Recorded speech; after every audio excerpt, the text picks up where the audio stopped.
There are dozens of ways to block a rug. I'm going to demonstrate how I do it.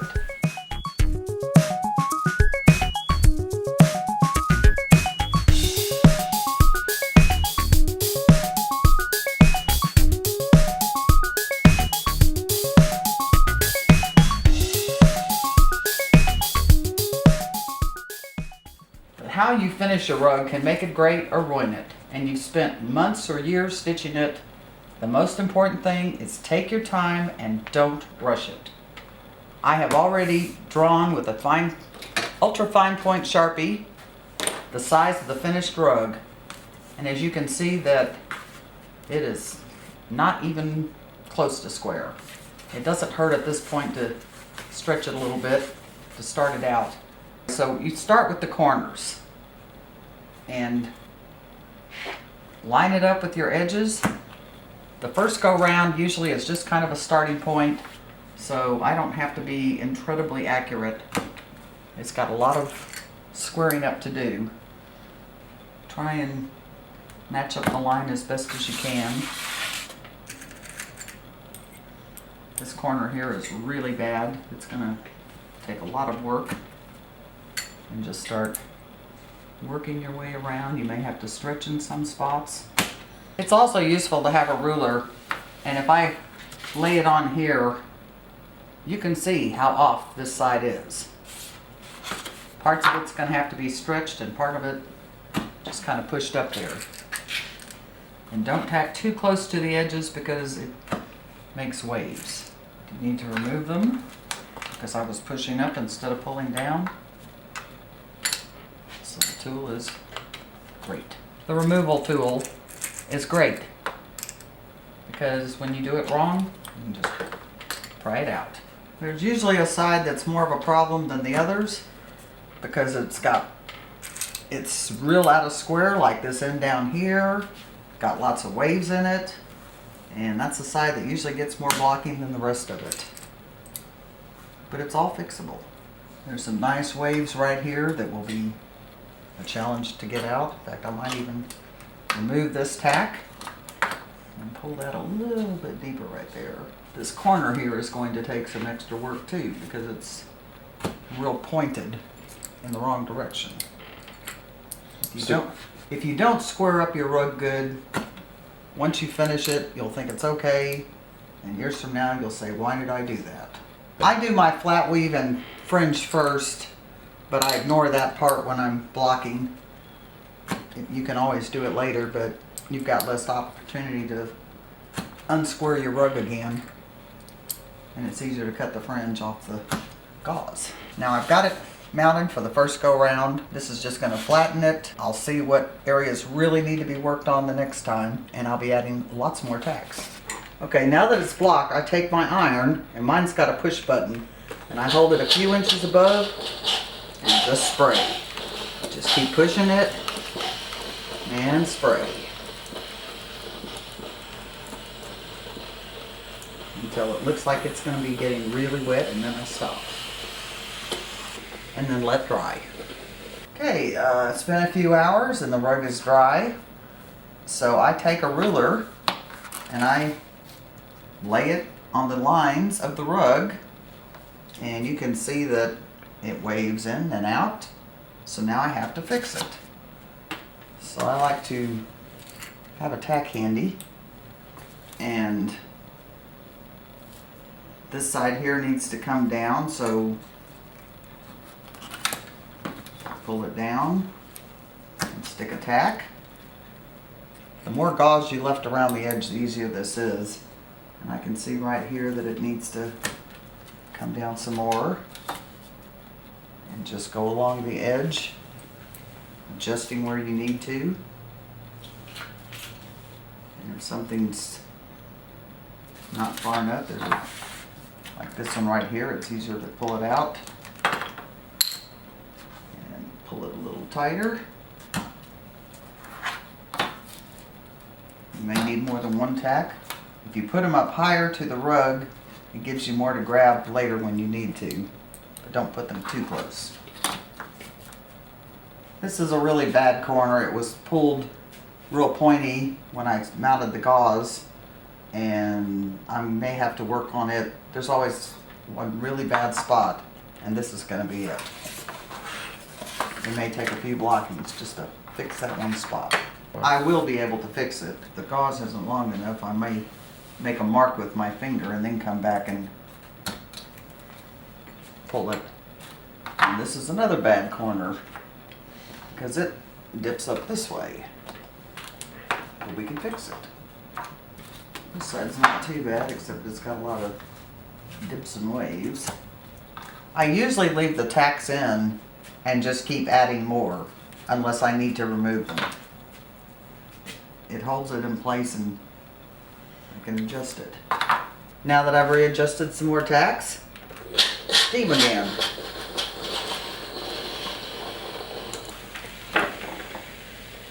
And let dry. Alright, it's dried again, and I can lay the ruler on here. You probably see if you can see it. It's getting closer on this side. It still needs a lot of work. And I just keep laying this along here and seeing where it dips or comes out too far. Stretch a little farther. The more gauze you leave around the edge, the easier it is. I wish I had left more. This time around there's a lot less dips and waves, but there's still quite a few because no matter how carefully I get the gauze pulled tight on a frame, it still gets tighter in places, and that's why I might get the waves. But everything is fixable. The corners are improving, but they still need more work. The bad corners, this is one of them here, is getting better. It still needs more work. It's getting a little more square. I'll know it's done when it's square. When I see a section that needs moving, I mark it like that and then pull the tacks so I know that I'm getting the right spot. Some rugs you only have to block once or twice. Others, like this one, will take longer. You may not notice the difference in the rug, but I am noticing it. And it's starting to dribble, so it's getting good and wet.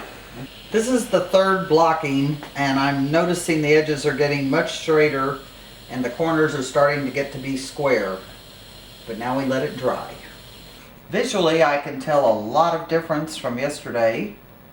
One side, eyeballing it, can see the waves, but when I put it against the ruler, I can see the difference. So I've got to do some more retacking, pulling down, pushing up.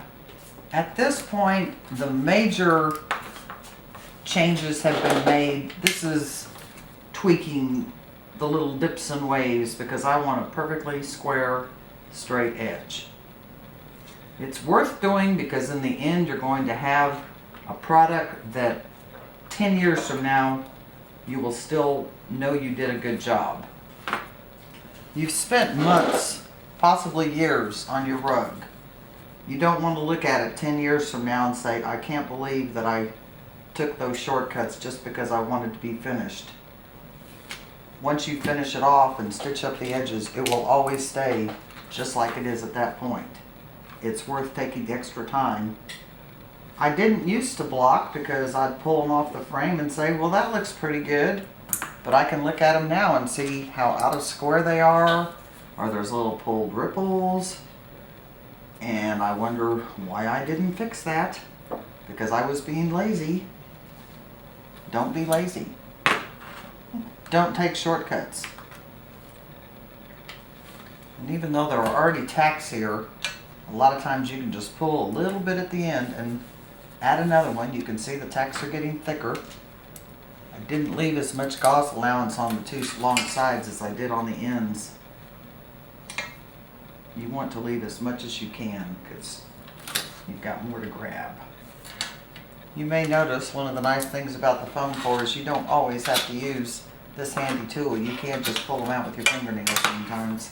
Another added value of blocking is also that it tightens up your stitches and flattens it out a little more. I can already tell the difference. It's straightening up. And it's time to steam again. I like the improvement. It's getting really close. I may have a few little dips and waves. If you have a dark red, usually dark reds, in your rug, pre-soak it in cold water before you start stitching or it may run. This one looks really good, but visually I can see that there's a spot here and there's a spot here. When you're looking directly down the lines, it's easier to see. There might be one right here, and we're going to fix these. While I saw a few things visually, and I put the ruler up against it, I see a few more. You probably can't see them, but in case that shows. Most of you might say this is good enough, but I sell these for a lot of money, so I want them perfect. So we're going to, and I've got a whole section here that's just kind of a little off, so I'm just going to pull these, all of them. You may notice how I kind of bend my ruler because this is cork back and can be deceiving. Be generous with your gauze when you start your rug. You can see there's so much more on these ends and it's easier to grab. These little sides I should have put more. I'm getting closer now, but I can still see some spots that need fixing. This is obviously the worst side because of all the many tacks. Because I have such an allowance of gauze on these ends, I can do it with my ruler laying on top and not have to guess. I can just reach up underneath here and pull it down. It's getting very close. Hopefully, at the most, maybe one more blocking, just to tweak a few spots, but now we steam again. This is why it's important to pre-soak any super dark colors like reds especially, because this is when they can run. And now we let it dry. Okay, I have tweaked this a few times that I didn't film, but now it's ready to come off. So you can see I used a lot of tacks. Be sure you have lots of tacks on hand. And now let's just take them out. You may notice that the foam core is kind of warped from all the steaming, but the beauty of using the foam core is the next time I do a rug, I can turn it over and use the other side and it'll steam back flat. Okay, now you can see from the beginning, now that it's square and straight, and I'm not going to film the finishing because I wouldn't be able to see it, and neither would you. But what I do is I roll it up really carefully. I fold under with 2 threads instead of 1, and I whip stitch up the side, holding only where I'm stitching, so I'm not stretching back out what I've already done. And then you can either leave it folded under or cut the gauze off. I cut it off. And then I trim the fringe and fold that under. But just remember, when you're stitching, don't go or you'll stretch it out. Just hold where you're doing it and keep moving your hand. And that's how to block a rug.